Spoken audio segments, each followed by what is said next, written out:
I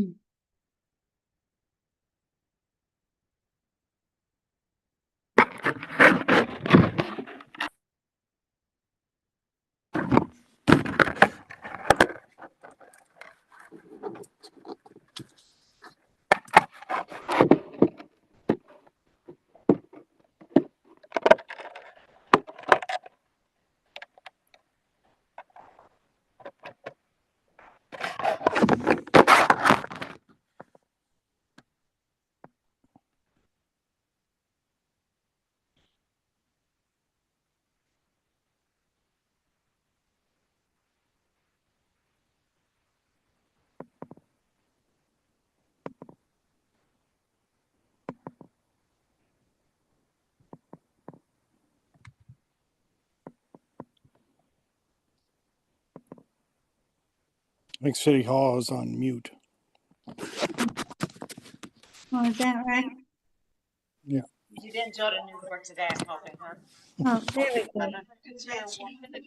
With no wall. Unless they're pushed over there with the manifest because they're broken. The chair graveyard, we went those too. They look like 6 feet.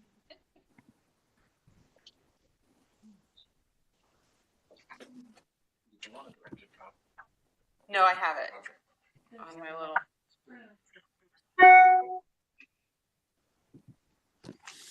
Just go home with me. We're ready. I do. All right, everyone. Welcome to our November Inclusivity Committee meeting. It is the 19th. It is 5:34. It is raining outside. That's a good assessment. Just, really good at pointing out the obvious. Good. Yeah, appreciate it. We can start with attendance. We'll go around the room and then we can do online. Holly. Christopher McMorrin. Jessica Andrade. Lori Lehman. Diane Crocker. Jane Sherwood. Nina Petrovich. Zena Allen. Rose Bricker. Eric Niemann. Nora Smith.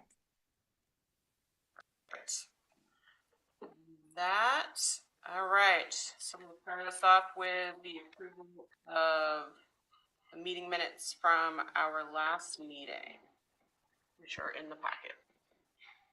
I just wanted to say before Lori said it, her name was spelled correctly. And I'm happy. So, kudos for that one. Yes.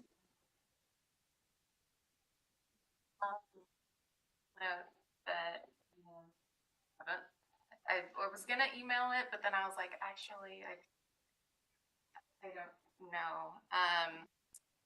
But I wanted to. There's a couple Scrivener's things. Well, one, I'll just point out that committee isn't spelled out in 4C1, and that there's a couple bullet points that seem to be like in that section that seem to apply elsewhere.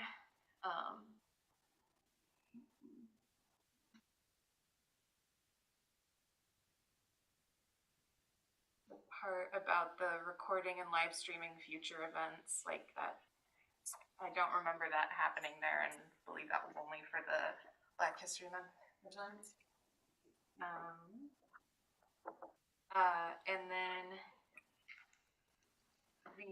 the substantial meat of it was I was hoping to change the first bullet point on the second page within 4B4 to reflect more accurately the overall concern, which was concern about committee events being planned without committee input, focusing on working together and including people of color when preparing events about people of color. Or I'm striking that. First bullet. Just switching that out. That was my note too. I agree. Can you say that one more time? Yeah. Concern about committee events being planned without committee input. And then semicolon, focus on working together and including people of color when preparing events about people of color. people are cool with that. I'm very cool. Yeah.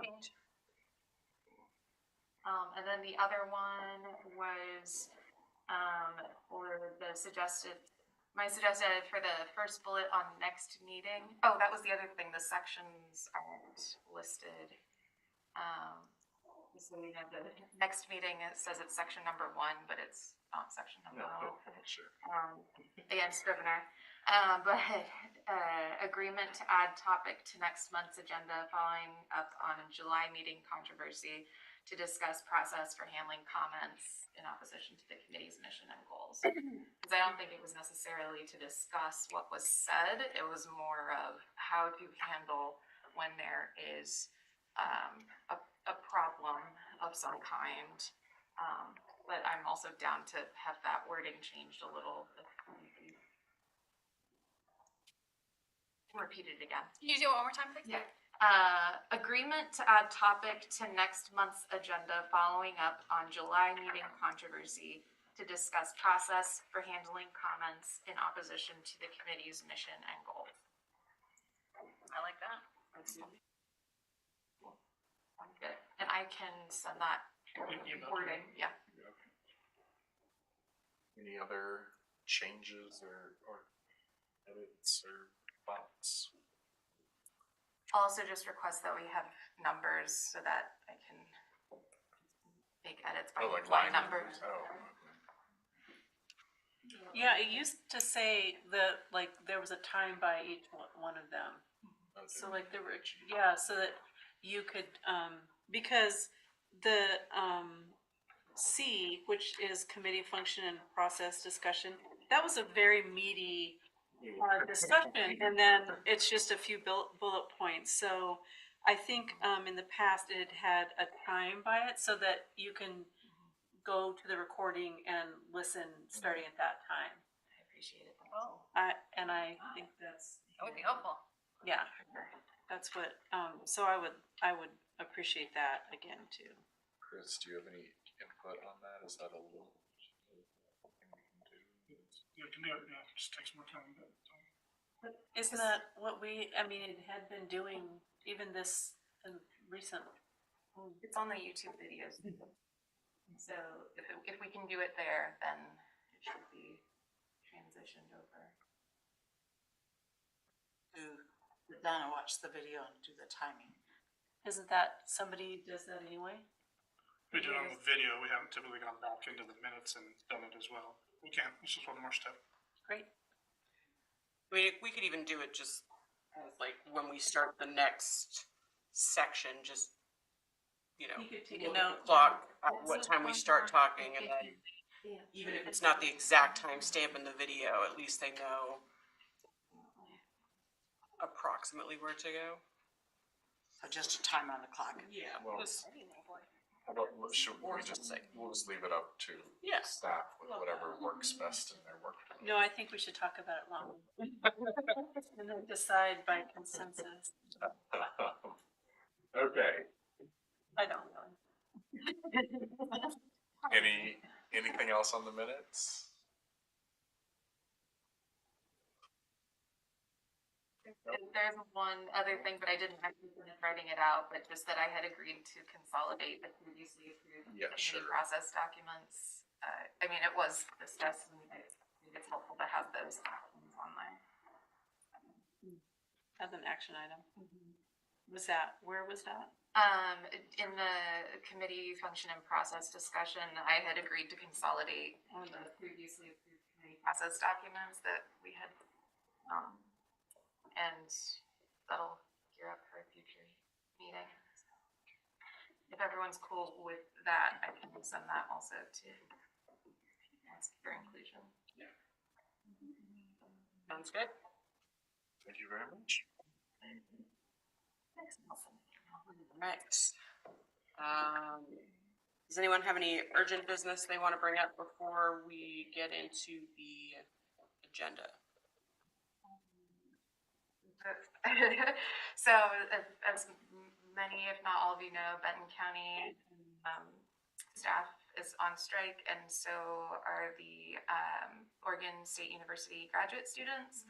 And so just as a, like, if there's anything we can do to help them, I know that, to show support, the equity part of the, the EIA.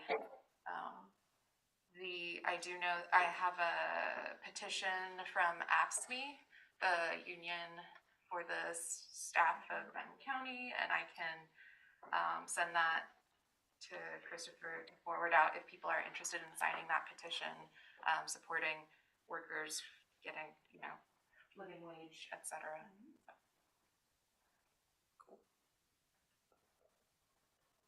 I've already signed the petition, but I think that's a good idea. That was it. It was just an Yeah. announcement kind of situation. Thank you very much. I can take us into the next agenda item then if you'd like. Go for it. And so just to give a quick overview of this, because there's a lot in here, and I tried to keep it focused to what it felt like the committee wanted to talk about this month. So there are a few other things that we've had to push off till our next meeting, including some of the more in-depth kind of, committee process about how we want to do event planning or how we want to do committee member, like new member orientation things. So just to note, we have not forgotten about those conversations. We wanted to make sure we got through these things. So I'm going to go over the Inclusivity calendar updates first, which includes Poverty in America Awareness Month, our Black and African American Heritage Month event, and then we should start talking about Women's History Month since that's coming up.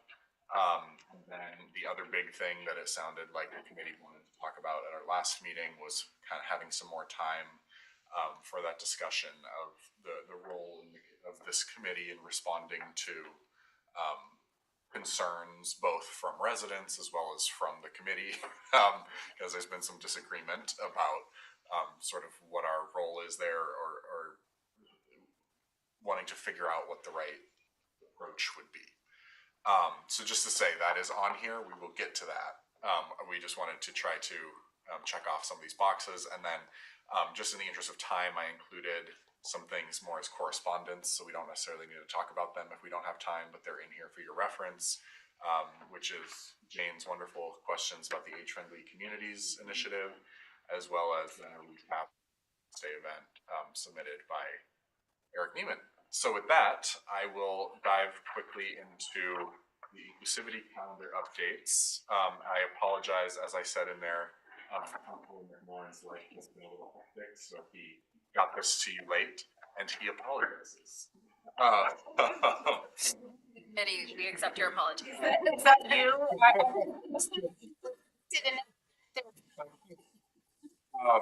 However, just to clarify, and we had talked about at the last meeting of switching our plan for January a little bit away from what we had originally said in the calendar to focus more on a proclamation that the council can pass. And then I think the proclamation will be shared on social media. So instead of doing sort of a standalone banner and post, we wanted to kind of just do a proclamation and then share that out. So we had talked, it was when we did the Veterans Day Park, we went afterwards to help fill backpacks. yeah. And again, finding meaningful ways for us to connect with our community, whether it's things like that, and kind of, again, diving in with those connections in our community more. And I would love for this group to actually do some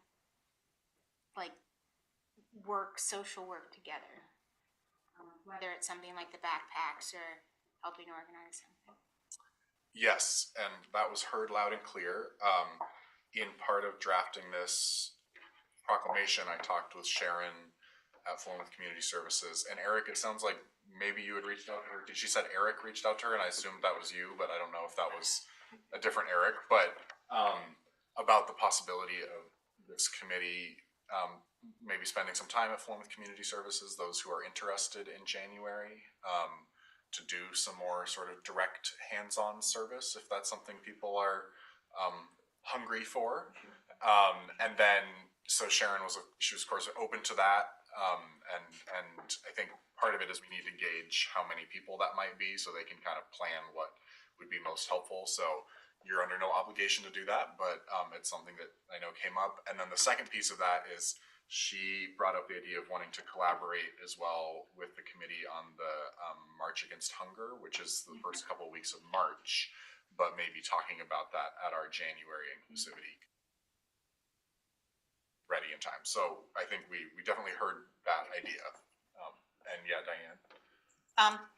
Did she say what sorts of things they needed help with? Was it cleaning or organizing or putting things out, or? I think it's a little chicken and egg. I think she wanted a little more information from us about how many people and what date and what time, and then she can kind of see what they'll need done at that point. So I don't have any more details, but. I do know along those lines that right now they do have their holiday cheer campaign going on. And Yeah. there is a sign up genius for volunteers to help out with that.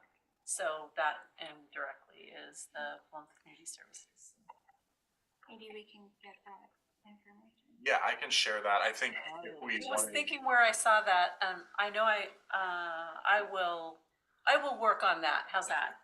Because I signed up for it, but I can't remember if I saw it on Facebook or Sure. if I get emails from Jen involved directly. And I just wanted to clarify, I mean, I think that's wonderful. And Well, thank I you, would do Diane. that too.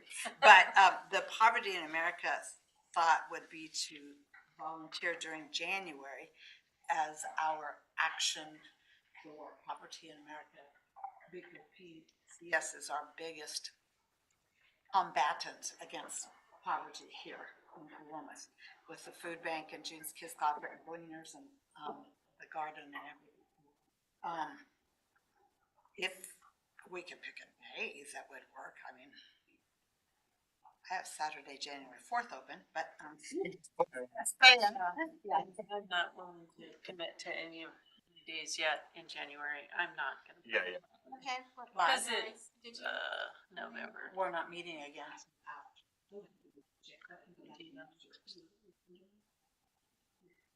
I just want to add something as you're talking before with community services. I'm a member of Gleaners and have been active with the group for 6 years with a brief hiatus in the middle and write grants for them. And with the transition, there are management changes that are taking place currently that have impacted Gleaners, the Gleaners portion of PCS in a very large way. And we currently serve about 290 families that include about like over 500 individuals, if not more. And we are out of food when in the winter time.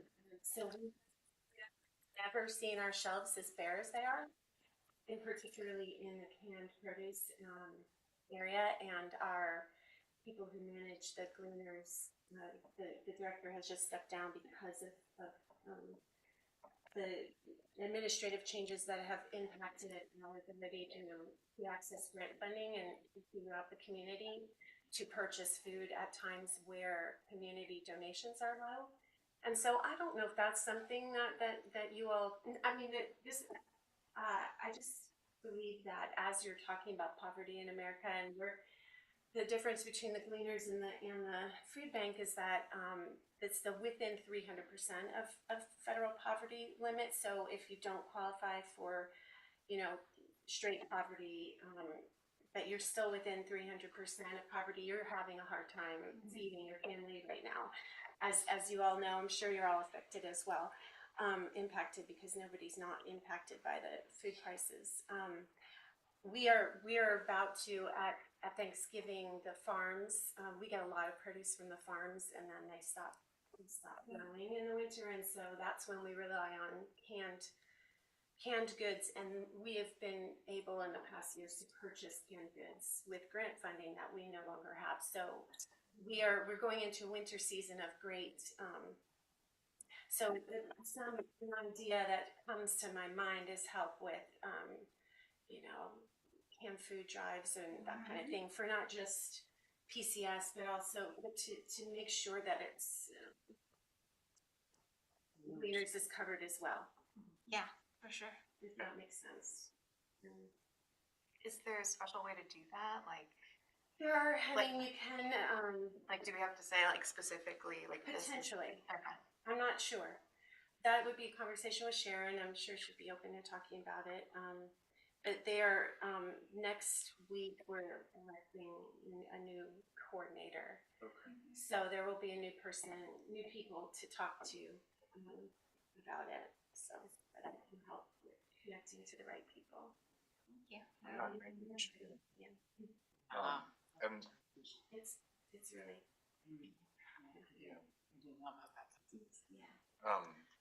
Eric, I saw you had your hand up, and then now it's down. Yeah. Well, I was just going to mention, you got Martin Luther King birthday is on January 20th, and he was obviously a champion of combating poverty. So you might be, obviously, MLK birthday is a day of service, a day on, not a day off. That might be a consideration for the committee. Your PCS, is that? Check. I guess, what is the sense from the committee here around, do we want to try to do like an organized like event where multiple people go? Is that logistically feasible? Should I just try to get resources about how to volunteer on your own that I can share out? What is the appetite here? I think PCS is open to whatever we are open to. I'm always down to come back. Poverty. So again, if I can get a ride. Pretty much, yeah. I love the idea of us working as a team and doing that. Finding the time that everybody can is the trick, and I am actually kind of difficult in January. Yeah. 9th through 22nd, I'm difficult gone. all the I time. am. But if we can do it before the 9th or after the 22nd, I'm all golden, but. I guess. Maybe we can do both. Like a sign up sheet for, and connect with, the Gleaners and the rest. Yeah. I guess just since it's our last meeting of the year, Chris, is it okay if we do like a doodle poll or something after this to find if there's a time that works for people to go volunteer? Do you want to talk to Sharon first? Yeah. Like, just so we all kind of know what to head for here. Would that, if I like get some dates that might work from Sharon?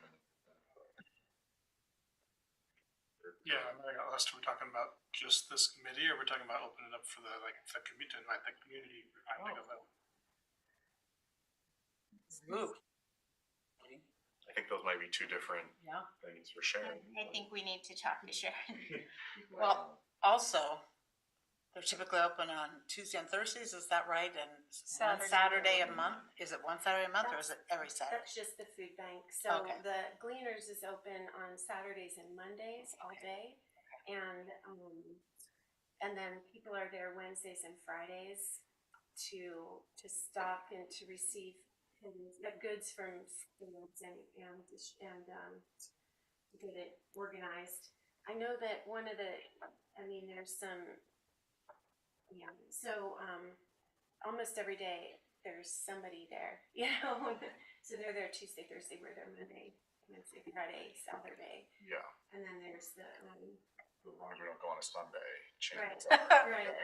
Yeah, there's people helping probably really different needs for the two different groups, the larger groups, and the kids closet also is needs a lot of support because they're without a coordinator right now. But and in participating in Gleaners, you're required to do volunteer work. So there are more volunteer hours put in by members of Gleaners than the other parts of the organization. Just so you're aware.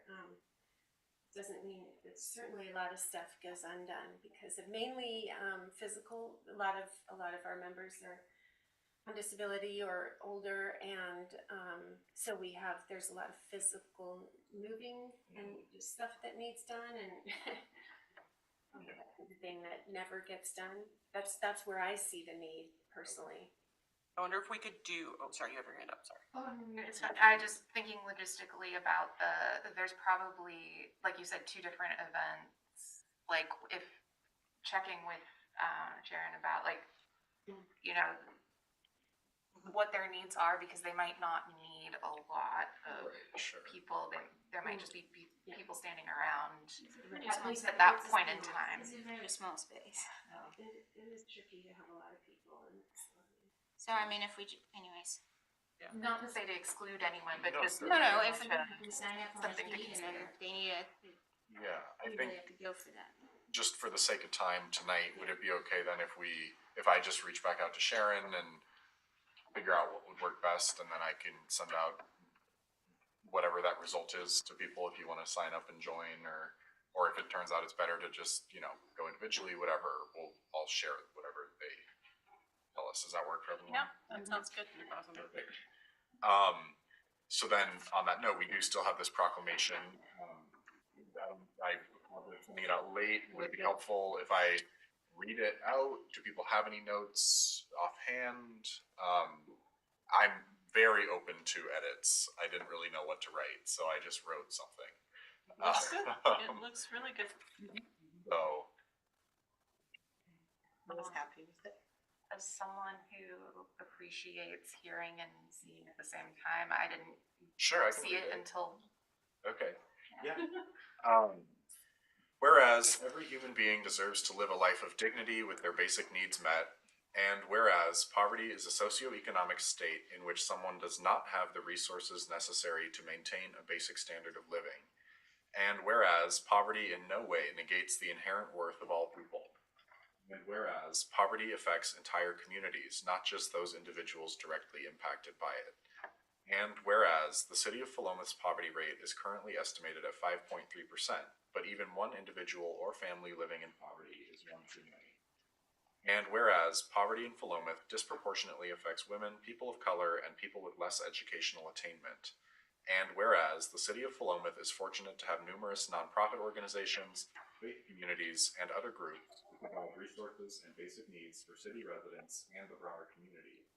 And whereas one such organization leading the way is Philomath Community Services, which provides food, garden education, clothing, select daily living items, and seasonal gift baskets to those local individuals and families who need these services the most, through their motto of, quote, people helping people. And whereas Philomath is known as the City of Volunteers, and this value is demonstrated through the community's efforts to help their neighbors and ensure that basic needs are met. Now, therefore, the City Council of the City of Philomath hereby proclaims January as Poverty Awareness Month in the City of Philomath. And be it further resolved, the City Council of the City of Philomath recommits to building systems and structures that work toward ending poverty and caring for those who need help. And be it further resolved, the City Council of the City of Philomath encourages all residents to consider volunteering, donating, and otherwise supporting organizations and efforts in the community that are working to end poverty or alleviate its effects. Sounds really good, Christopher. After her comments, so on the Gleaners, I wonder if there are statistics on those who are near poverty or within those. Yeah. Well, And let me tell you. I think that would be nice to add. I can't read that. So, We could break down the statistical data of all that and I just think tell you kind of more about. it sounds good when it's 5.3, but it's really not 5.3. It's So probably we- more like 20% or whatever of poverty or near poverty. And I can look into that if that's a change we want to make. I have a lot of data. Okay. Any other thoughts? Sounds really good. Great. Thank you. Okay, I'll look into seeing if I can broaden that scope a little bit, and then otherwise this will go to the City Council in January. And I also talked to Sharon about having Philomath Community, and surprise, about having Philomath Community Services come do like just a quick little presentation to the City Council about what they offer and what they do in programs at the meeting before we read this. So, there you go. So we'll talk more about that.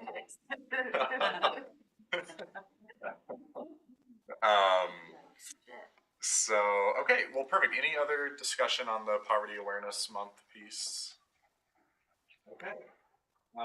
Then we will dive into our next piece on the inclusivity calendar, which is Black and African American History Month. And I'll just kind of briefly summarize the updates, and then Eric, I don't know if you want to chime in, and then we'll leave it open for discussion. But so, as you all know, we kind of went ahead with the idea of having Zachary Stocks at an event in January or February. I'm sorry, I'm still on poverty. Having Zachary Stocks at an event in February at the Fulham Museum. Since then, there's been some updates in terms of potential additional funding that has been offered. Eric reached out to the Benton County Commission, to the NAACP, and to the Benton County Historical Society. The Benton County Commission has offered to cover the remainder above what the City Council approved to make sure that Zachary is able to appear in person rather than just virtually. And then the Benton County Historical Society has offered to cover the meal per diem for that in-person trip. And then the NAACP has offered another $400, which I think, and Eric, correct me if I'm wrong, I think maybe Eric wasn't expecting everyone to bite quite as quickly and as generously as they did. So, so there's potentially more funds than we had budgeted as needing in our rough estimates at a previous council meeting, or excuse me, committee meeting. So that leaves us with a few questions, and then the recommendation that I put there, which we do not have to do, but I just wanted to offer something up. There was some concern among a few council members just that we've kind of given a more standard rate of $300 to speakers, and there was concern about bumping that up to $400, which I think is something for the committee to discuss as part of our broader processes. Let me just walk through this. So one option is to use only the 300 from the City Council, and then use one of the 100 from the NAACP to make that total of 400, and then use some of the remaining funds for other things, like if we want to offer refreshments, or if we need any money for marketing materials or anything like that. And then if there's anything left, we could politely see if the NAACP has something else that they would like to spend it on. Not because we don't want it, but as Commissioner Weiss said when the County Commission was talking about this, the NAACP has a lot of other events that month. And so I think so I think that's why the County Commission wanted to offer offer the full amount to cover the travel, so that the NAACP didn't have to dip into that. So that being said, Eric, since I spoke on your behalf a lot there, do you have any other context or anything you want to share? No, I think you covered it very well. I think the one remaining question, I know there's a lot of concern about recording the event, making it accessible to people. And so one of the questions is, that capability is available here in City Hall where you're at. It's not organically available at the museum. So that's maybe just something that the committee will have to discuss and decide, right, in terms of whether or not some of those funds from the NAACP would have to go towards that, or there's some other in-kind option of someone who could record and post that on a website to make it available to people who need it.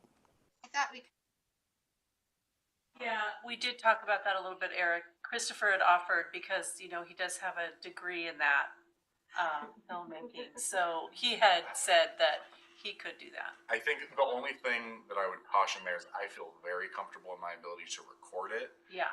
I'm a little less comfortable in my ability to do like a really solid live stream. So I think I thought we were deciding not to live stream it because it wasn't usable.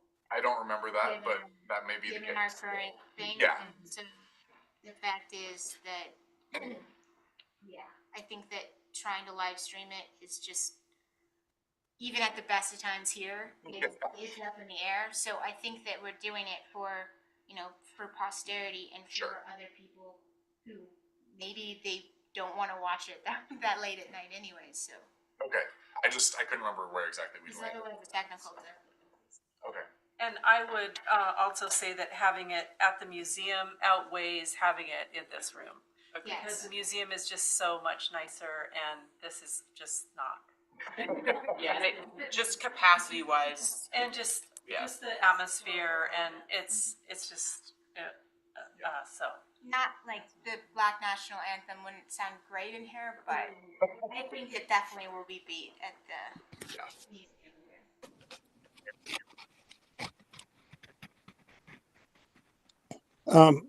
One other point that Jessica Halligan from Benton County History Museum did indicate that they are in the process of refurbishing two artifacts that Oregon Black Pioneers currently store at the museum. And so at least ask the question, hey, would it be possible to possibly display those items if the refurbishment is far enough along?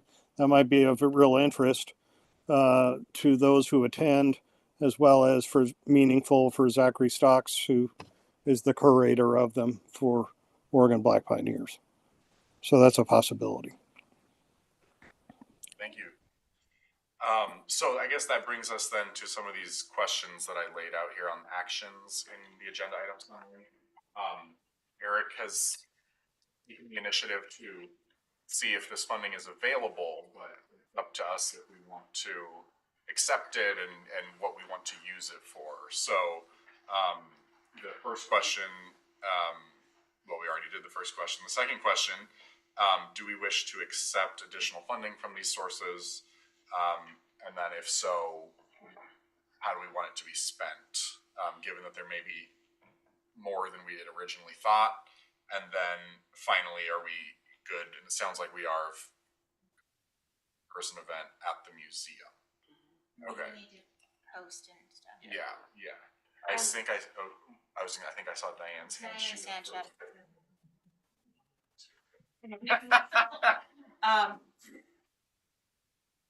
They absolutely, we thank them very much for their money and we take them. And then I think marketing is an important thing for us to spend some money on. Social media posts, maybe a little article in the water bill, something, because it's meaningless if we don't get people there. Yeah. We need to get people there and really pump it up a bit. And I don't know if there's somebody we can hire to do that or what the process, but I think that would be a good use of our money because that's what we're trying to do is reach out and Agree. get people. And then just what I was gonna say is the questions above, which are adding, their logos and stuff, I am Right. all for that. I think a collaboration is perfect. I mean, Okay. it's really. And it looks like it's more substantial. Well, it Yeah. is substantial. This sounds, I Yeah, mean, those other things. Yeah. So. And Zena, do you have your hand up? I would definitely say that if there's money left over, that we should return it to the OACP. That fund goes to support people who need extra finances. This goes to a scholarship. So if we don't really, yes, we want to pump it up, but if we don't need that money, I would rather Sure. help somebody go to school or pay their bills. Yeah. Okay, so I guess just to start us out, what do we think of this recommendation that I put in here for how the funds are used? Does that sound okay? Are there other changes or how do people feel about that? I did have one Yeah. comment, which is I'm not sure about the 300 city dollars, because we did ask for 400. Yeah. So. And you got 400. The city council approved 400. Right. So I mean, I think I think using that, and then if we don't need to accept the NAACP's funds, but still invite them. Yeah, if they're giving us that fund though to co-partner with us, again, that wouldn't be such a bad idea if we can accept the rest of the funds. Yeah, still partnering with them I'm all for it, but Depends on what that 100 is Yeah. Okay. gonna go for. Yeah, I know. I mean, last year there were refreshments, which I think was that a Rose thing or Hyatt Farm. Ohio. Okay. Was, The city paid for it. Oh, great. you might wanna, again, reach out to like Stacy Trades or. Yeah, sure. other businesses. Totally. Here in Columbus? Uh, county area, there's like maybe 1,000 of us in this area. Yeah. That. Well, yeah. 999, not quite. No, I'm sorry. Unrelated. I gotta stay on track. Yes. I think just a comment on the way this process happened. Really appreciate Eric taking the initiative and reaching out to these folks. I think it's unfortunate that the committee wasn't consulted before this. Similar to what Zena was saying about NAACP, it's awesome that they would want to help support monetarily. Personally, I feel it's inappropriate to ask NAACP, but we've already asked. So I very much support any extras going back to NAACP. I think as far as using what your recommendation, I think it makes sense. Do you have feelings on the 300 versus 400 from the city council? I think use the 400 that was allotted. Okay. I think that should be bumped up anyway. Well, maybe we can set a standard.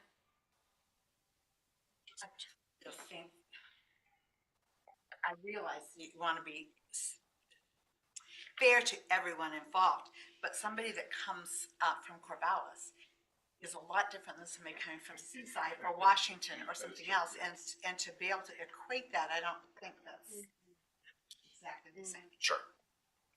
No, I'm fine with, I mean, as I said, the city council approved 400. We are more than welcome to use 400. Yeah. So, Yeah, 'cause last time.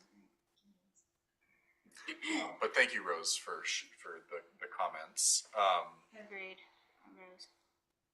Are there any other thoughts on this? Are we okay kind of moving? Oh, yeah, please. Just a question, last year there was the event at the school, and so Yes. this year, and I was surprised at how few people from the school came, and so Yeah. I just wonder about, what you do to, what you are planning to do to coordinate with the schools and the school board, and I wonder if I can help with that.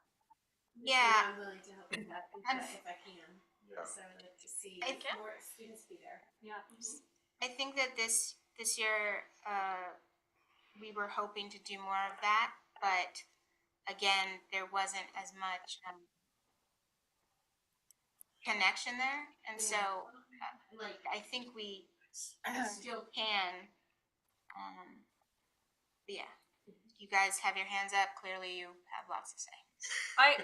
Last year I sent it out to the ASB president, and it went into the daily announcements at the high school. Yeah. So, What was the timing on that though?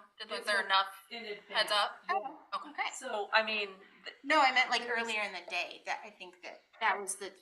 like do an assembly or something. Yeah, to have it be kind of part of some kind of.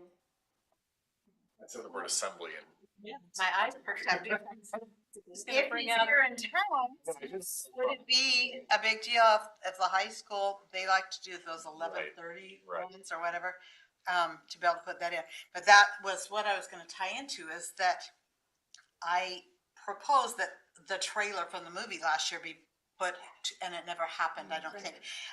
And it's probably because I didn't do anything. So if I did something, and I wanted to the announcements to the high school and the middle school particularly, sure. it seems like they would at least play the announcements, and it would open up some awareness. And That's something the to minimum. parents. Oh, Yeah. Also, because Mm-mm. kids won't, especially middle school, go on their own. what? You know. Yes. Okay, I was gonna suggest Yes, I do. process-wise, and so that we stay on track as of time, that maybe subcommittee, Yeah. especially since you're not an official committee member, then we're able to add another person into the mix. That would be fantastic. So, thank you for that. Yeah. So I guess just as a committee, are we all on board then with using the funds sort of as described in the recommendation, with the exception of still using the full 400 from the city council. And then we'll leave it up to our subcommittee group to make some pool and around if we're doing refreshments, kind of those other details. Does that work? Is there anything else we want to discuss as a full body? Zine, I see you making faces. No, I'm thinking that, again, this whole process of how Black History Month came about has been really disconnected. And I almost was like, walk away from this one because but I think it's gonna be really important. I just hope that when we move forward with some of our next events, there is more of a community process. And also, again, while I really respect Eric for what you're bringing in and everything, to have more engagement from people of color. And certainly, I would like this event to be hosted and presented in that manner. Not saying you weren't great last time, But I know I was a fill-in last time too. I think I excited did it. But I think that's just important. Moving forward. Yeah, thank you for that. I think very well heard, and I think we want that to be a part of our broader kind of discussion in the new year around, how do we plan events? Yeah, and can our events be more equitable as well? There was a very big difference between the two Black History events that was a little bit uncomfortable and wasn't like, there was some stuff there, and I'm hoping that we can, again, all of our events should be important and put on the same levels as each other, whether it's veterans, the park, or Black History Month, one event to another. Yeah, thank you. We will make sure to add that to the agenda for that next On meeting. the other hand, I'm proud of us as a group for doing something, and thanks to Eric's leadership in a lot of ways. Because I'm not sure anything happened three or more years ago.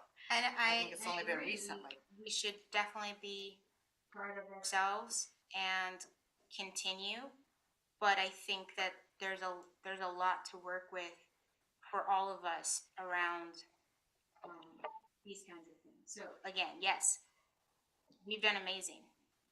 And it's blown with. So We're supporting Yes. what's been done, something Yeah. like that.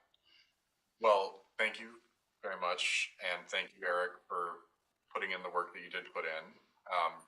I think just for the sake of time, we should probably move to our next item, unless are we all reaching some consensus here around the next step for the Black and African American History Month?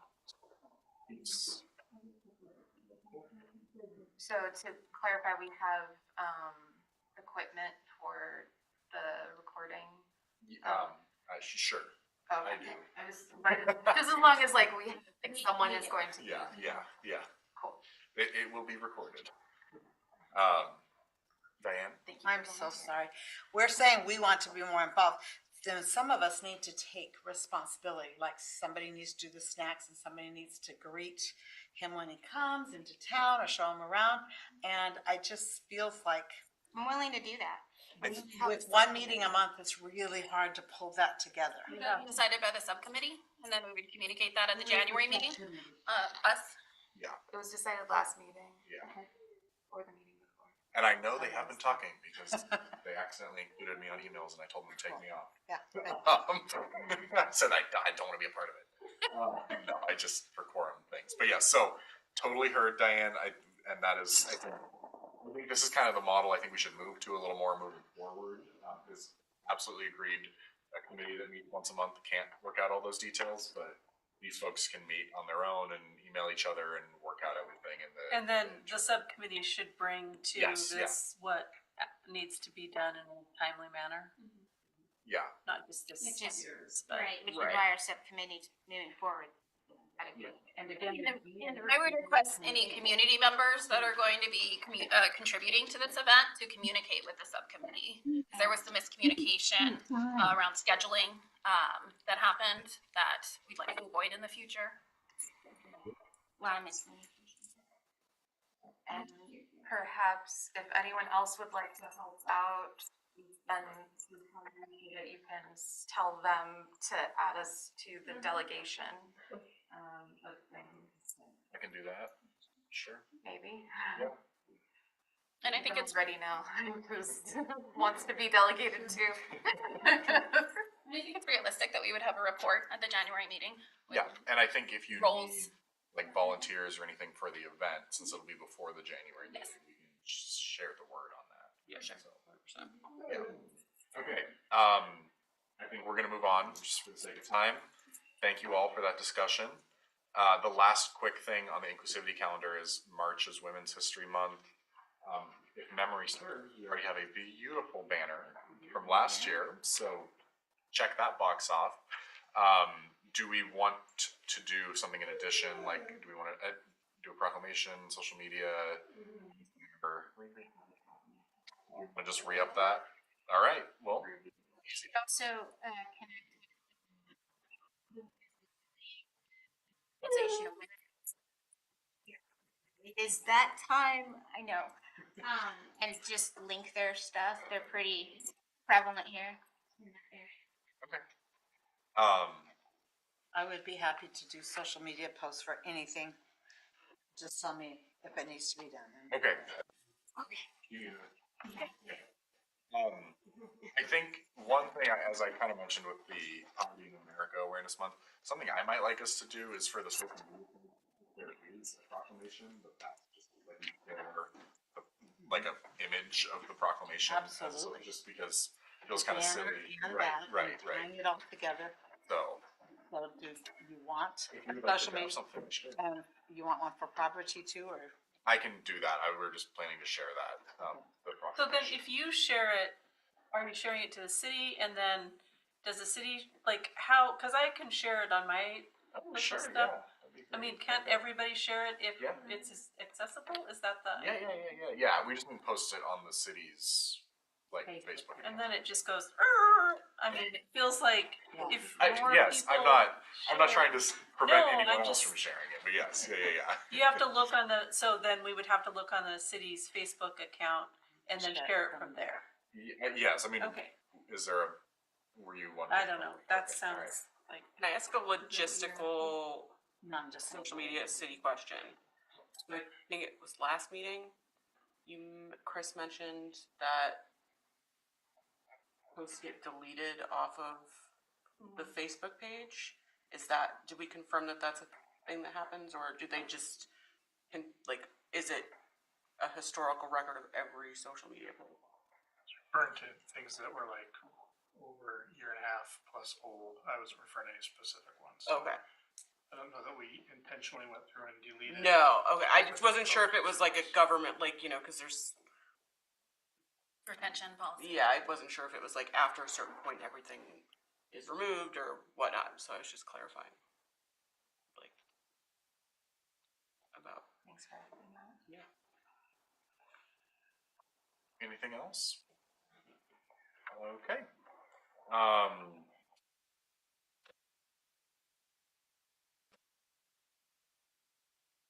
To item 4B, committee process and function discussion / follow-up. Nice, quick and easy title. And this is, as I said, just an opportunity for us to continue the discussion about the appropriate way for this committee to respond to concerns from residents as well as to respond to concerns from the committee. And then something I noted in here was that there was a discussion around things like community agreements or some other type of level setting. and the committee did not go with that at the time, but I know that was brought up again in light of some of these more recent discussions. So the questions that I laid out there: what is the role of the committee in responding to community concerns? Does this committee want to take any further action to assist in future difficult conversations? And then finally, what is the role of staff in this committee, since that was another question that's come up. And then just, welcome back. We haven't done anything, yes. I just wanted to put a note there about kind of where I hope the conversation is, and I think we're all on the same page, but just I want this to be a very solution-oriented kind of how do we make things work in the future. I don't want this to turn into any sort of mudslinging or finger pointing, anything like that. I think we can all work and improve and end up on the same page for how we want this committee to operate. So I guess, are there thoughts on any of those questions laid out in there? And Zena, we're on the 4B committee process discussion follow-up. That's a couple pages back. Well, still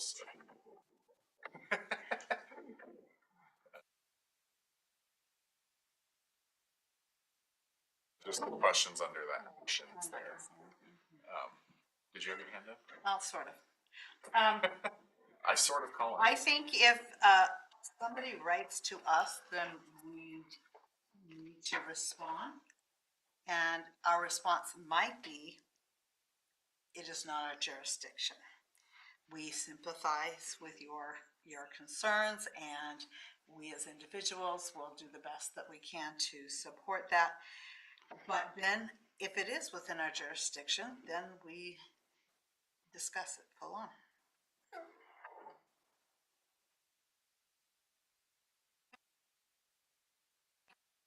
To the community. Absolutely. I think it's important to discuss it, but I also think that it's important that everybody, we recognize that everybody does not need to have the same opinion that we do. And that, you know, we're just, it's not our job to convince people to change their minds about the opinions that they have that are deep-seated and rooted. So that's important to me. I don't feel like it's our job to try to change your mind about something. I think we could just offer information and go from there. So are you saying that you do think it's our responsibility to educate and inform about, And instead of trying to change people's minds? as I have been saying, to unlearn, you know, like Sure. just the way that it has been. Right, yeah.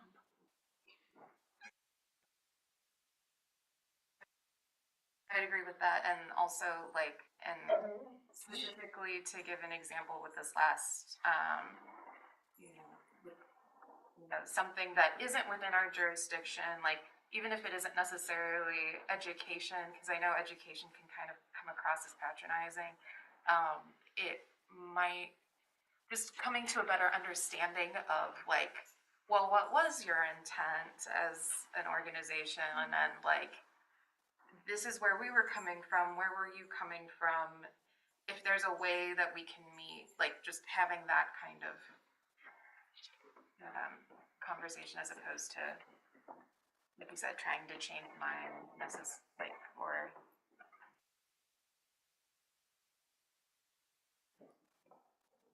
I think we also need to remember that this is our safe space.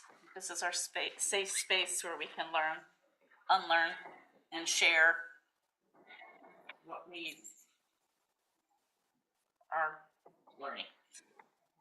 This is our safe space. We need to remember that this is our place where we can have a conversation and we're all okay. And I agree with you, except that it's broadcast to the whole community, which I personally didn't Well, think that people too. were watching it. And then I've had people come and talk to me about it, and I'm thinking, oh, you are watching. Oh, Yeah. okay, interesting.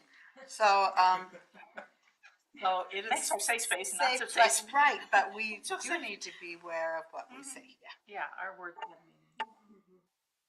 I think that it would behoove us if we continue to do more work around this kind of stuff. Like we had the justice and equity training, and we haven't really had any further conversations like around that. Again, I'm not part of city council, any of that, but I just think that we need to continue to have conversations that are possibly in a more safe place.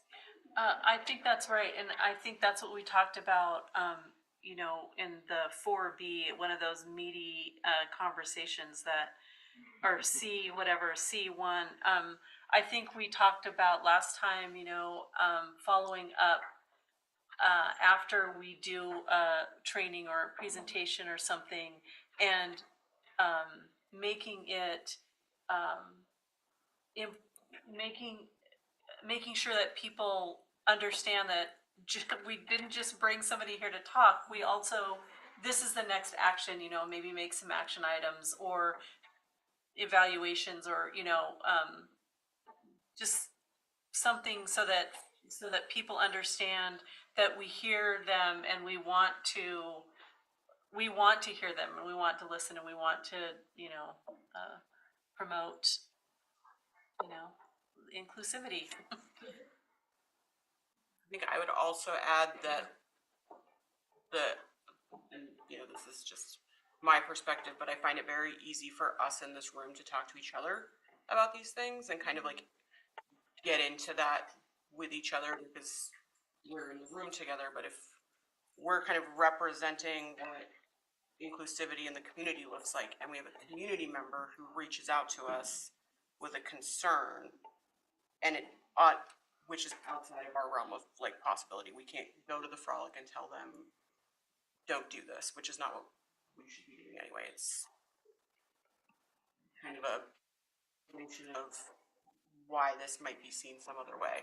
But like that kind of muddies, like what do we do in that moment where we want the community to know that we're representing them, and we're here for them, and we're doing our best in this room for them. But how do we, like, aside from just being like, hey, we read your letter and we're talking about it in this room, the people who already care about it because we're here, like, how do we translate that into the world, like beyond this social media post or something, like what? And I mean, we do that with our events in theory, right? We're kind of like building that, like that's the mission, but is there an action that we take with that? Like, Is it time for the next step to like figure right, out like, what that what is? Yeah, and what is that? Like, you know, it's. I think it needs to open discussions in the community as well. I've thought about just sitting outside of the Dizzy Hen with a sign or something, like, you want to talk, I'm here for this conversation, but I always get drawn in by the really good buns and just. and there's a nice bench there. I just, but the smell, I just can't do. And I think that we can, you know, start providing spaces for those kinds of conversations as well. The point is of these events, I mean, again, these events are wonderful, but this whole process is about continuing the conversation and continuing to grow and understand each other. And that can't happen when we're not talking. When you were talking about us representing the community, and it makes me feel bad that we have arguments sometimes. I don't feel that that's necessarily a good representation. I realize there's a lot of views out there, and maybe they're saying, yay, somebody's standing up for my point of view. I don't know. But I do think it would be good for us to be kinder in our conversation. And I love the idea of providing space. What if we had an open meeting in addition, because we can't give up one of our monthly meetings since we have too much to do, but that we have, and just invite anybody interested in inclusivity to come up and bring their comments. And what are you guys laughing about over there? I have an announcement. What's your thought? No, that was it. Okay. So coming after that, that has been something in my mind too, because I feel like there are conversations and unlearnings and uncomfortable discussions, those challenging conversations that either are not happening, cannot happen in this space because we're being recorded because of timeframes, or people just don't feel comfortable in this space to have those vulnerable conversations. So, starting in January, Philomath Pride is going to be partnering with Benton County Historical Society, and we're going to start a group like that. We're workshopping the name. I want to call it Philomath Fellowship, fellowship with a PH. Everyone laughs at me when I say that, whatever, I love it. But essentially a space where people can come, meet once a month, have food there, have conversations, relationship building, trust building. I'm envisioning a meeting that's an hour long. First half hour is a volunteer will share about themselves, and that could be a moment in their life. It could be their entire life story. It could be their why of why they're engaged in community work, whatever they want to talk about. And then the second half hour is about fellowship, about talking about either what was presented or learning topics, that sort of thing. Once that group builds and has relationships and trust built up, what I would love to do is essentially split off and have an affinity group where it is mostly targeted towards folks that are part of the majority population. And so having allies, having those kind of vulnerable conversations, in addition to the fellowship meeting. So funny you should bring that up in January. Conversation's been beautiful. Say, Is it just pride oriented though, or is it open for all? Oh, the vision that I had was that it is everybody that represents the community. So all ages, ethnicities, backgrounds, all of that. I would love especially to have people that have grown up here or spent decades here, because I think there is a legacy and knowledge of Philomath lore that people who didn't grow up in Philomath don't know. And so I think that context is super important, especially from a small town. So yeah, towards LGBTQIA folks, really just kind of opening up to have a space like what we do in these meetings where we start these conversations about, hey, that's not the terminology we use, or we don't use this because of this. I feel like there are more conversations that we could spend time on having. Yeah, just conversations in general. Yeah. That was the biggest takeaway I took after the election, is that a lot of folks are saying that we just don't talk to each other. And so we just want to have conversations. And sometimes they may get heated and there might be emotions. But in developing this group, I'm definitely trying to think at the forefront of a structure that supports maybe not a safe space, but a brave space. A space where there's community agreements, there are expectations of the way that we interact with each other. How are you going to get the word out about it? Social media. We're also partnering with the Historical Society, so they'll be putting it on their webpage. Philomath Pride has a pretty good following, so we'll do it that way. And then probably do some flyers around the community online. Love it, obviously, because we've talked about it. But also, like, to be able we could probably put them in the different kiosk areas that we have, like the flyers. And then also just a note on arguments. Like, yes, we want to be as kind to each other as possible. And also just a reminder that arguments aren't necessarily bad if it's just if there's like negative intent behind it. It's because arguments are how we learn from one another, like when we don't agree on things. I just wanted to that reminder out there. Get the words right out of my mouth. There was a guy, I can't remember, recently elected representative, I saw it on Crooked's social media today, who said something very much along the lines of that if like you're in a room with other politicians and you're all saying the same thing, that get out. Yeah, that's what Christopher says all the time. Yeah. It's an echo chamber. It's not. Getting anything.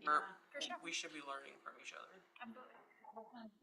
Well, I always say that after coming here, the last meeting was the first time I came here, and after I was thinking of how this group actually reflects the effort of being an inclusive community, and I thought that was really great exercise, and I loved the idea, and I was wondering, because it's first from a pride group, I would have the same concern, like this is only pride oriented, and I think that for some of the discussion that should happen is also like, what is inclusivity, and what is the majority, because like I'm new in the U.S. Thank you, but my husband is American. He grew up in Oregon, and but yeah, that sense of like, like in my case, I know that I'm representing a minority population because of my ethnicity, I guess, but also I do see that I have advantages like the language, like in married to an American, like my kids, I both like bilingual, then what is the majority, and how can you, you're always going to be different to your own, even. And so I think it's really nice to have spaces to talk to people that are different from you, and as you were saying, guys, it's how you learn to construct or to build a diversity or inclusivity in the community. And well, so I love that idea, and I have doubts about how I'm going to be integrating into this, but I know that we'll get to that. Thank you for sharing that. Absolutely.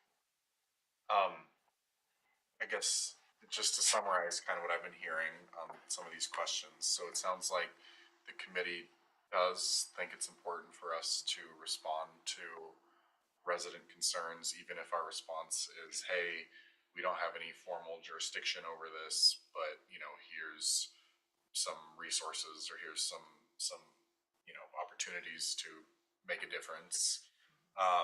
And then we are, I guess I'll just maybe interject my own personal thing. I'm pleased with this because I know that's been kind of a push and pull with this committee, is, are we a place where we come and share stories and talk about more philosophical discussions, or are we a city government committee?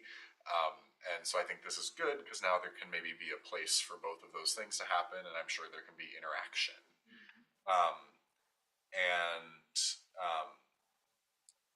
Then I guess those are kind of the main themes I'm hearing here. Is there any other things we want to kind of get on the record and as part of this discussion, or? I don't know if we touched on the last question that you asked about the role of staff. I don't think people For did. context, for my understanding, what do staff typically, like, what is the expectation in a meeting where there's a committee?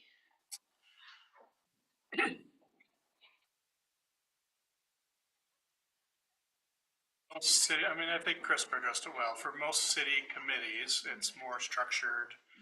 I take a very active role in the committees that I work with on helping set the agenda and prepare documents and all that stuff. I've not done that with this committee for a couple of years now because the committee members and the different chairs and co-chairs have taken a lot of that on. So Jessica did a great job, and Christopher's done a great job of that. In other committees, it's not uncommon for staff to be much more active in setting that agenda. The committees tend to go through things that staff kind of come to staff, and staff needs to get in front of the committee before it goes to the council. But the things that happen here are a little more germane and come up a little more naturally from the group than they do kind of from staff to the committee. It really is coming from committee. So I'm here to support you however you need me to support you. I think when we first formed, we talked about having somebody else do the minutes. If somebody wanted to volunteer to do the minutes, that's a part of what can happen. I've done it by default because nobody at the time said they wanted to do the minutes for the meeting.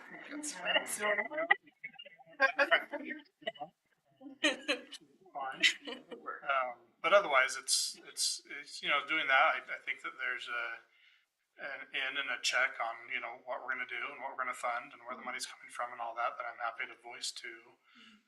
But I also hope that I'm seen as a contributor to the committee. I do have my own personal thoughts and insights and things, so I would hope that those would be welcomed in this committee, just like any other space, just like any other person that comes in the door and has an opinion on something. Absolutely. Yeah. I think I think it's easy to talk about separating out staff from everybody else or separating out your professional opinion from personal opinion and all that. And the reality is I'm a human, right? And you don't get to put on one hat and take off another one, right? And we saw that. And I think, lesson learned again for me. When I say something, it's that I'm saying it, and whatever hat I have on is really irrelevant, right? So, I will participate as much as I'm welcome to participate, and I'll support you as much as you need support. So. I do feel like it's an inclusivity committee, so we should include everybody. And What? Sorry. quite honestly, I will say that there was one time I was kind of I felt put down because of my age, and in this room, and that didn't feel very inclusive to me. So I just think we do have to be aware of what we're saying, because sometimes we forget. And then Jane came to your and then she's going to represent with the art, with all the age-friendly community stuff. So no, but so it happens that I feel like even those of us that are here to include people sometimes push people out, and we've got to be careful. I'm sure I've done it. I can't speak for everybody, but I will say that if I ever say anything like that, I would, to anybody in this committee or online or whoever I'm interacting with, I would like to know so that I can apologize and be better. or explain why Yeah. you said what it was without Well, even- thinking of because it was. even if whatever my intention was, if I said something to Diane and Diane's I'm like, well, I didn't mean it that way.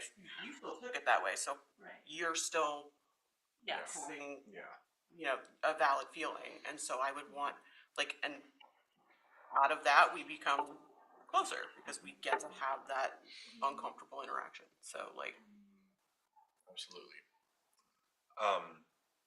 Yeah. Oh, I was getting back to the specific question about role of staff. I personally have concerns about the mixture of, staff with being a committee member. For me, it's mostly the power dynamics and that I have the concern about, and I would feel much more comfortable having staff take on logistical, recommendations and stuff, and to,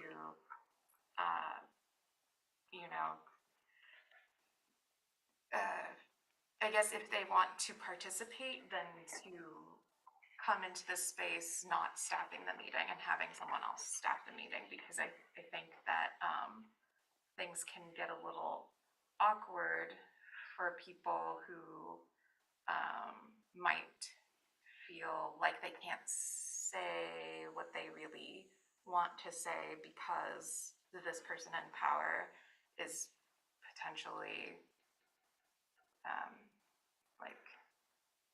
not in agreement or whatever. But that's my feelings on it. And I'd be interested to know, I understand the inclusivity aspect of it, and also I think of it similar to like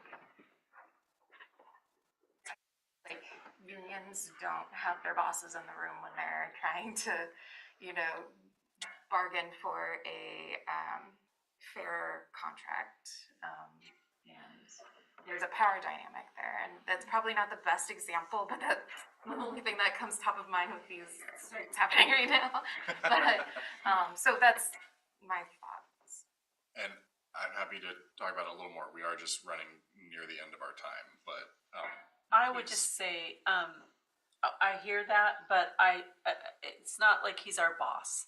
So, I mean, with all due respect, we all have our opinions though. I mean, you know, so if I disagree with you, you're not gonna be able to fire me. So, I mean, I hear what you're saying, but, also that power dynamic. I agree with that.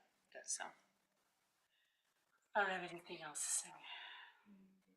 I think it behooves Chris, it almost protects Chris to go with that you have that clear distinction that I am, who's the person? Michael. Yes, he's doing that off the clock. And so it's very clear that this is my role, this is my role. I think, at least what I learned through the controversy that happened with the frolic discussion was that you wear many hats. And I think a lot of the staff do, and I think having that distinction might support you, might help you. Yeah, I can find somebody a lot cheaper than me to take minutes of the meeting, staff this meeting. So if the city manager is not welcome at the Inclusivity Committee meeting, I won't be here. I think I what mean, you said if it's earlier. just staff in the meeting, somebody else can staff this meeting. I don't need to be here. When this committee was formed, I intentionally made a point that I was staffing this committee because it was important for the city manager to be at the meeting, not so that somebody at staff could turn on the Zoom meeting and take minutes. So if this committee would rather not have the city manager at the meeting, that's really easy and much more affordable for the city. I disagree with that. I understand there's always going to be a power dynamic. I mean, just even me in this room, there's a power dynamic, right? And I appreciate what you said earlier. And I think that, again, you could just have somebody else, but to have you in this room, all of with your positions of power, that is important because you're just as much as part of this community as anyone else. Right, that's right. Just as like, That's exactly just right. like I grew up here. By the way, my family's white, so I get that. Many intersectionalities, and I'm still willing to have anybody who hasn't been here more than 5 years walk through that door. And I think we need to see it that way. Our community is built on lots of power dynamics. Totally agree. But I understand the concerns. If there's something legally there, but I think we need to be inclusive. Sorry, that was my rant. No, don't be sorry. Your rant. And ever since I've been on the committee, I've never seen anything other than an extreme helpfulness from Chris. So you know much more than, well, I do, I will say. So it is appreciative for you to be here and supporting and helping us through many of the things that we've been challenged with over the couple of years that I've been here. So I appreciate your sitting there. Please don't leave. Please don't feel like you need to leave. No, I appreciate it, Jane. I don't want to be about me. I really is about, I think it's important to have people in positions of authority in important meetings and important topics like this. And so I fully intend to continue to be here. Again, it's your committee, right? So you've got 3 members of the city council here. That creates a power dynamic. You've got a chairperson that creates a dynamic. You have the mayor here, which creates a power dynamic. So there's lots of dynamics that come into play here. But I think we can overcome all of those dynamics and work together, you know, and know where we're coming from. So I try to be helpful. But again, I am not perfect either, and so I will make mistakes, and those mistakes get amplified because I'm not supposed to make mistakes, right? So I get that, and I apologize if I've offended anyone in the past. It's never been my intent. I do strive to be helpful and to help collaborate and to help you generate your best ideas and your best efforts and to have that go forward. And I think especially over the last year, we can point to a lot of successes that we've had We as a can look at community. so many successes over the last few years. So, and again, it's unfortunate that the things that hit the press, I mean, none of those things were in the paper, but, I make a bad statement, and I acknowledge, poor statement. And that's what gets in the newspaper, right? And all of the good work that we've done for the last year and a half never gets reported on, but, all of a sudden there's a controversy brewing in Philomath, and that's what makes the paper, and all of a sudden people are interested. So it's unfortunate, and I'll apologize on my part of that. But I do think the most unfortunate part about that is, outside of Philomath, people don't know that a lot's happening, but people in Philomath do know. Philomath is a better place, more inclusive place, a more understanding place than what we were a year and a half, 2 years ago. For sure. So I do think there's good work being done. I think there's good work that can continue to be done. I think we all see that. That's why we're all here. Despite stupid things that the city manager says, or, Any one of us has, Yeah. the paper too, So- man. It's okay. So anyway, I appreciate the work that you're doing. I appreciate the offer from the majority to continue to be here, and I'll plan to do that, so. Thank you. Just because we know you have kids and that means you. Well, we are just about at the end of our time, so I don't mean to cut the conversation short, but that is what I'm doing. To be mayor. The one thing that I realized we didn't address, which I just want to rewind really quick to, because something that Rose said reminded me. Rose, you had a question about if we want our Black History Month event to be included in the Benton County Historical Society Black and African American Heritage Month lecture series. Yes. So they are hosting a lecture series in the month of February, and the question was posed, do we want the event that we're planning to be included in that series? Absolutely. 100%. Nice promotion, that's my thing. See, easy. Make quick look at that. Sorry, you were on that email. Is somebody gonna reach out? Do you need me to reach out, or? I can follow up. They asked you, right? Yeah. Okay. Yeah. They were So making it. we all agree, and then nobody. No, for sure. Okay. Then the closing notes here. As you all know, this is our last meeting of the year. We will not be meeting in December. So you can all enjoy the holidays and take a little time away from this room. And our next meeting will be January 28th.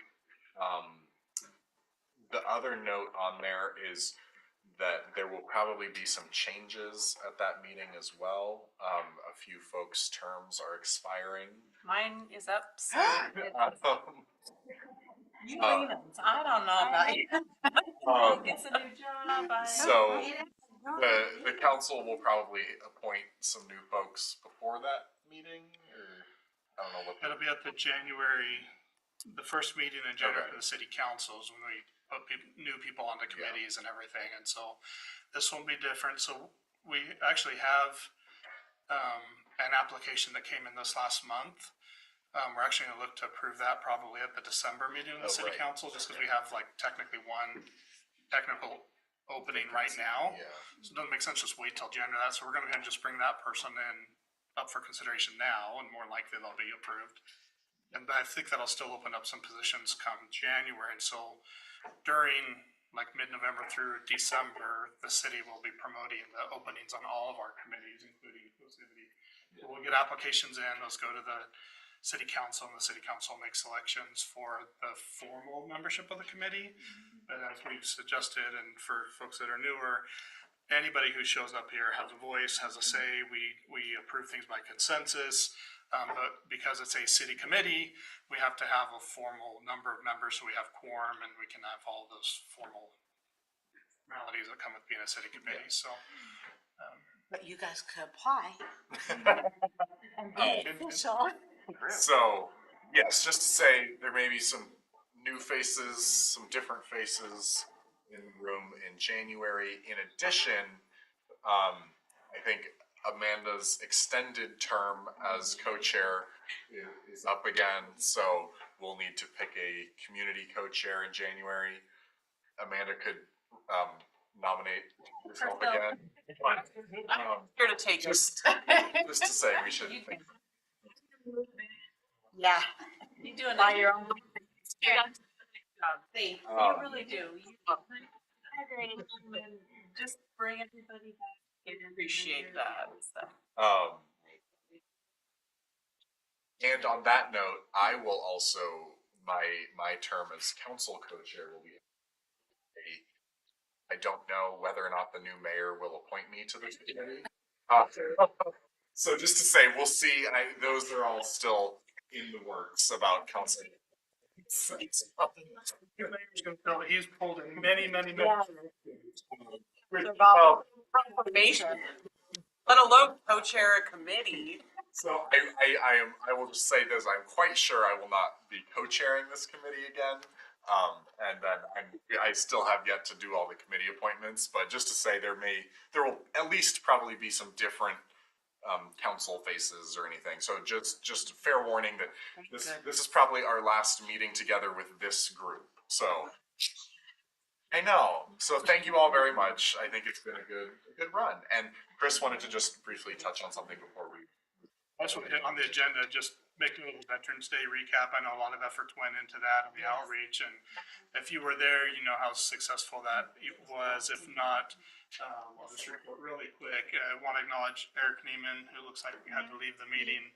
Put a lot of efforts into it. The mayor-elect did a great job. So just all in all, I think it was as an effort to be inclusive and to include, we've had discussions about veterans and those and making sure that they feel like they have a spot. We had 27 Vietnam era veterans that were honored, specifically honored, and it was very touching if you were there. We had many other service members from others that were acknowledged as well earlier in the event, but I just think it was a huge success at doing that outreach. The best part about the entire event was after event, I was scrambling around getting stuff going else, and I finished taken down, and there's still just groups of people standing around talking with each other and mingling, and neighbors that I know didn't know each other ahead of time were talking and everything. It was really good. So thank you to everybody for your efforts and everything. I second, it was wonderful. Some of the Vietnam veterans that I know, it meant a great deal to them. And they didn't even know it was happening until a couple of weeks before. And almost all of us were there. Yeah, we were. It's really good to see our committee show up. So good job. Yes. To the service person or member family that got the plant, please remember to water it. It probably need water. Plants need water. I gave it to Rose. I have no idea where it went. I gave it to Aaron. Okay, please water your plant. I wasn't able to attend, but I heard the most amazing things about it, and then so thank you everyone. And then also wanted to thank Jane for your application for us. It was fantastic to sit there at the computer screen and type all the answers in and hit send and see what happens. We will be in the network. Me to your third question. Because I remember you were number 3. Yes. Okay. Anyway. Well, would you like to do the honors? I don't know how to end a meeting, so I'm just gonna meeting adjourned. 7:05 p.m. Oh. Thanks, Nora.